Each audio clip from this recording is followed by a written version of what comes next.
This is something that I've been meaning to do, but in the first season of Squid Game, I actually just want to complete all the games first. And so this wasn't the priority. But now, season 2, since you know the games will be kind of the same.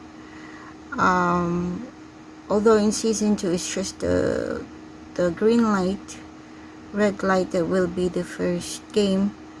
That would be the same, but you know, almost the same. So I think that doing the statistics would be something that I can now prioritize.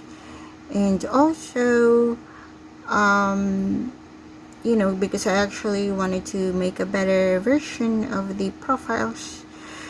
And you know, one of the importance of the doing this statistics is that it actually made me think more of what I was generating. For example, the names.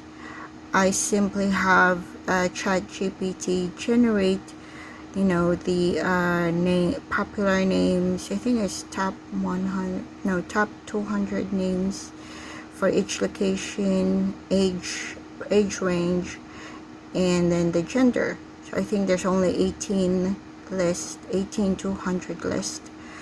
But then I find that you know, because it's not specific to the country, a nation like Philippines, my country, you know, my hometown, I meant,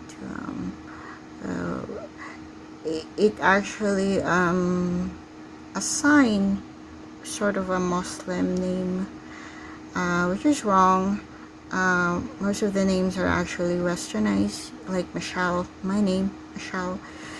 And so I have it changed to Western names, and also actually made it random so that it can assign Western names to other Asian and African nations. And also another change is the debt reason.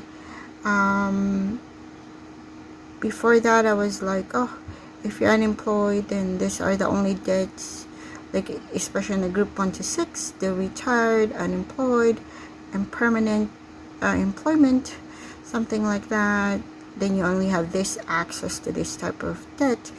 And then it's only when I review the statistics that I'm like, well, they can also have gambling and illegal debts.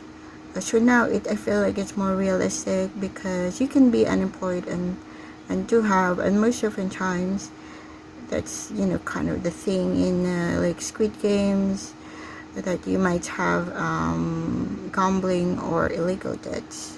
So I feel like that is actually much more realistic, because prior to that, these groups from 1 to 6 only have like consumer and student loan debts, which I think has to be expanded. So that kind of changes now the debt levels. And then what else? Yeah, so it's actually nice to just kind of review how, you know, all these generations, all this logic that I put in, you know, result to. And I felt like it does result to something that's more realistic. Like in religion, most are other or undisclosed, and Christianity, which, you know, mimics, which kind of reflects the fact that most are in that group, and then just a few in different other religions, because Christianity is the most common, and also being not having any religion is more common now. So, and then also in the higher education, most did not complete higher education, so that is reflected on that. And then it is actually very rare, very uncommon to share a university, but it does happen. There are like 5 players who all went to New Mexico, another 3 players who all went to Drake University in Iowa. So So all these commonalities, interests, hobbies, we can actually use this to for some of the games, like pairing up people. It, you know, like we don't really know what players are, but basically pair up people by their compatibility, like what their there could be a hobby, something that can be that they both share, that uniquely share. So it could be the location, even like where they were recruited. I